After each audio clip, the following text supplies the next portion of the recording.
La colère est trop forte et générale. Le mouvement du 17 novembre prochain mai 68, Fabien Bezanca sur les réseaux sociaux, les pages appelant à « bloquer la France » le 17 novembre se multiplient.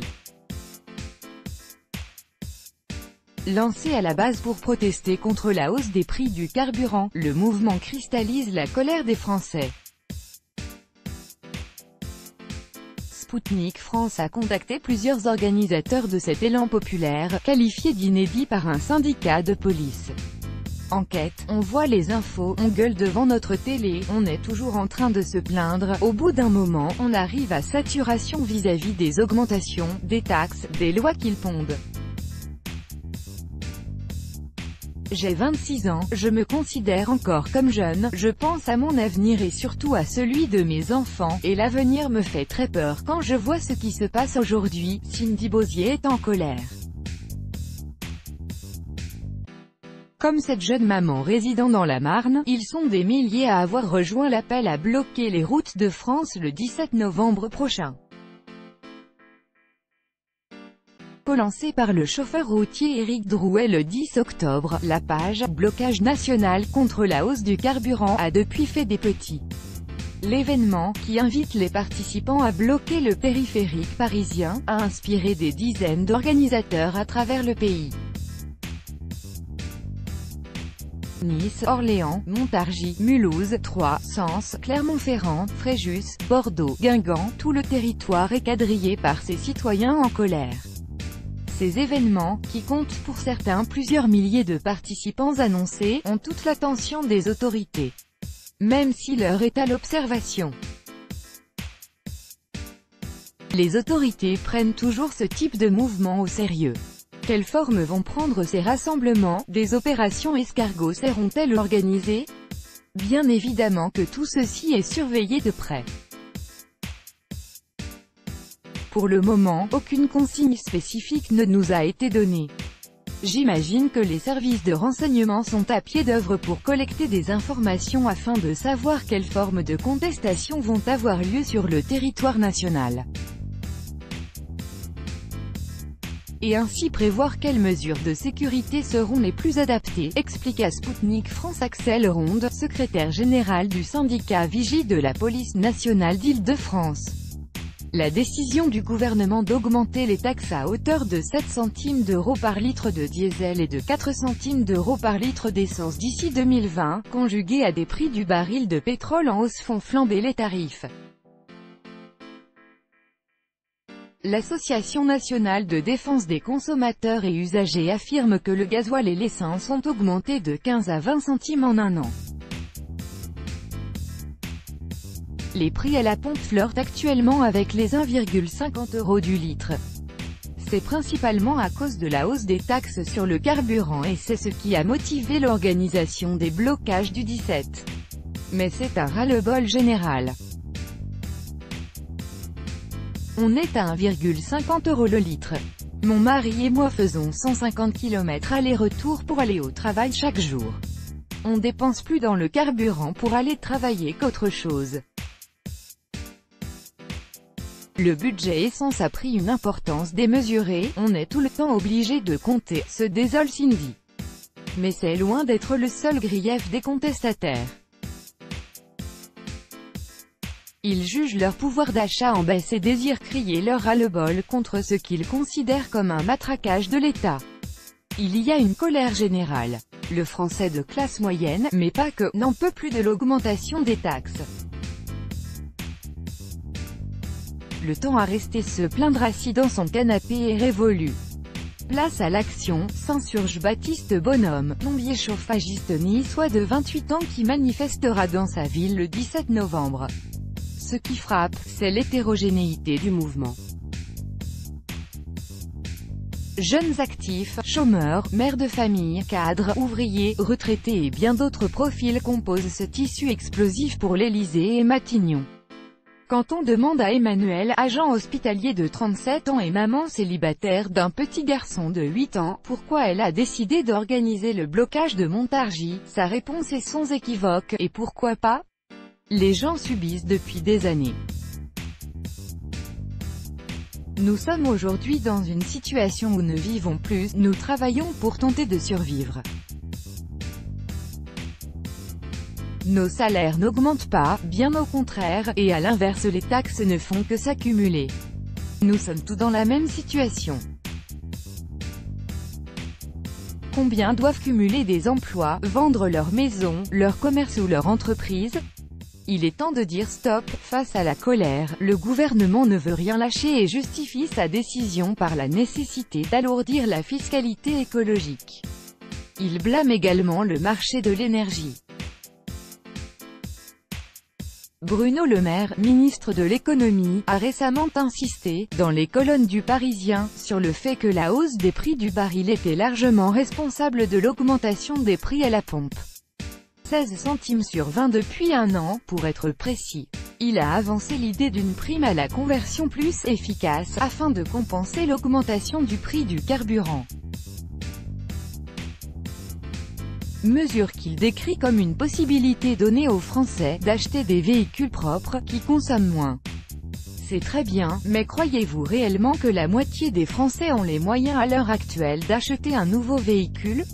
Certes, il faut réagir pour notre planète, mais avant d'attaquer les automobilistes, il faudrait peut-être revoir la pollution aérienne, maritime, et puis sincèrement, une prime de 2000, voire 4000 € ne suffira pas. Il faudrait déjà augmenter le pouvoir d'achat des Français, tempête Emmanuel. Sam, ouvrier en colère âgé de 30 ans, s'occupe d'organiser le mouvement en Alsace.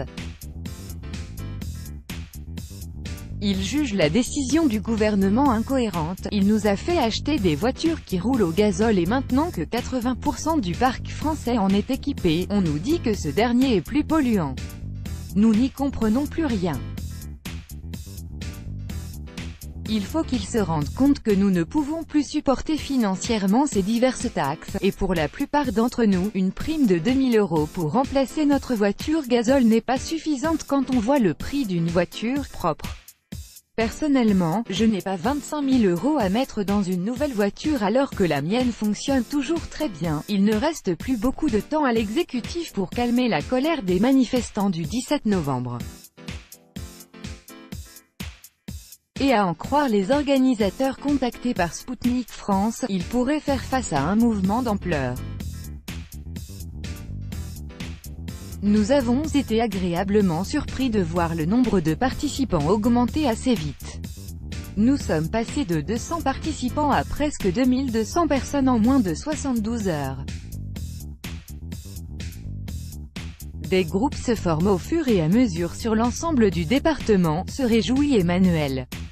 Même chose du côté de Cindy, qui co-organise la manifestation à Troyes, où réside sa famille. Je vais vous le dire franchement, je ne pensais pas du tout que cela aurait autant de succès.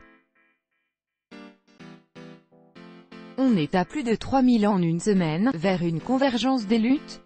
La plupart des événements créés sur Facebook affichent des milliers de participants. Celui de Paris réunit aujourd'hui plus de 200 000 personnes intéressées. Sam, au contraire de certains de ses homologues, n'est pas surpris par le succès du mouvement, évidemment que nous savions l'ampleur que cela prendrait. Imaginez 38 millions d'automobilistes en colère, des gens qui n'en peuvent plus d'être surtaxés. Pour reprendre un post sur Facebook, nous roulons tous hybrides, 38% de gazole et 62% de taxes, que ce soit pour les classes populaires ou moyennes, le budget carburant a explosé. Cela nous empêche pour la plupart, d'avoir encore des loisirs. Il n'est pas question que mes journées se limitent à métro, boulot, dodo, nous ne sommes plus dans les années 1960. Nos aïeux se sont battus pour nos droits sociaux, on entend bien les conserver, reste qu'ils sont conscients que l'effet de groupe peut s'estomper. Combien seront réellement présents le 17 novembre à travers le pays? C'est la question qui demeure. Mais l'heure est à l'optimisme. Le ras-le-bol serait trop grand. La colère est trop forte et vraiment générale. Il suffit de jeter un œil sur les commentaires sur les réseaux sociaux. si malgré tout cela ne fonctionne pas, on pourra se dire que l'on a essayé, relativise Cindy.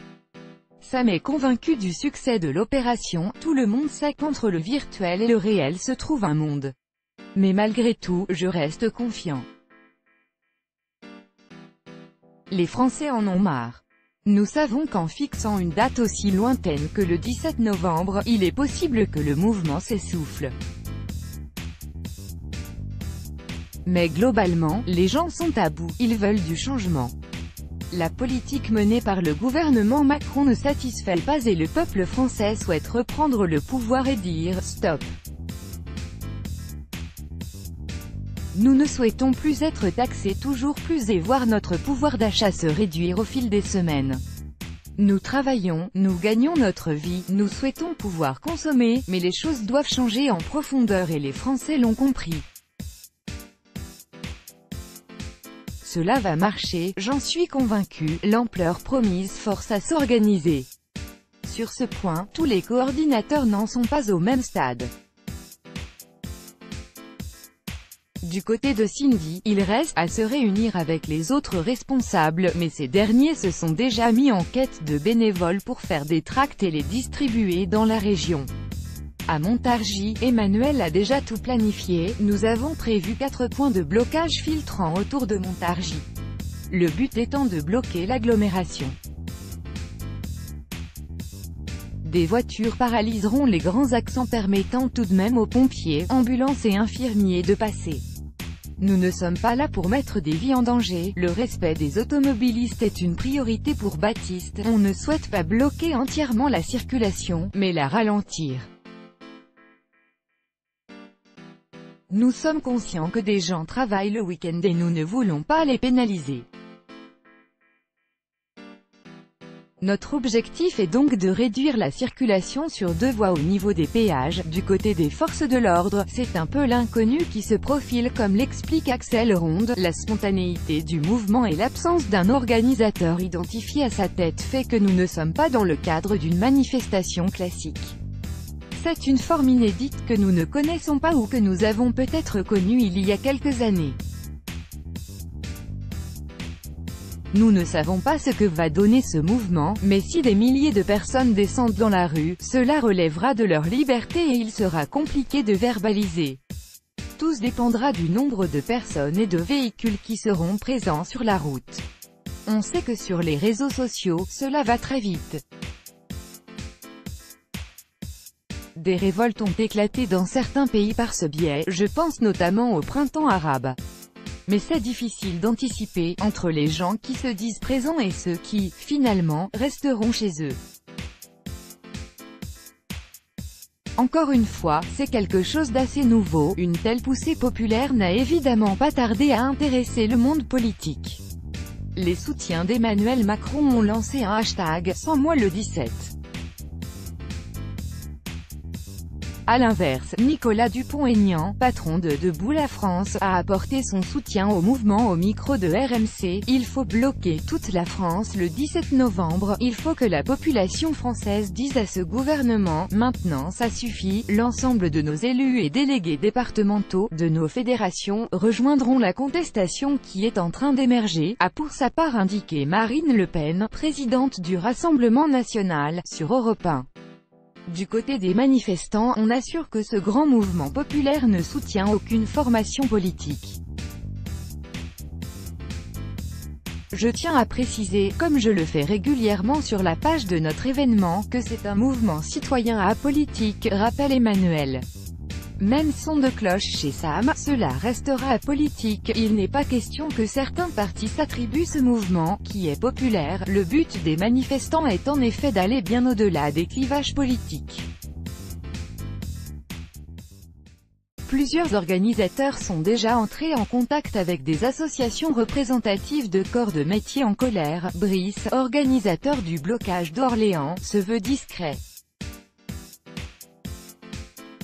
Mais quand on lui demande si de tels contacts ont déjà eu lieu, sa réponse ne laisse guère de place au doute, on en a peut-être déjà parlé dans nos locaux.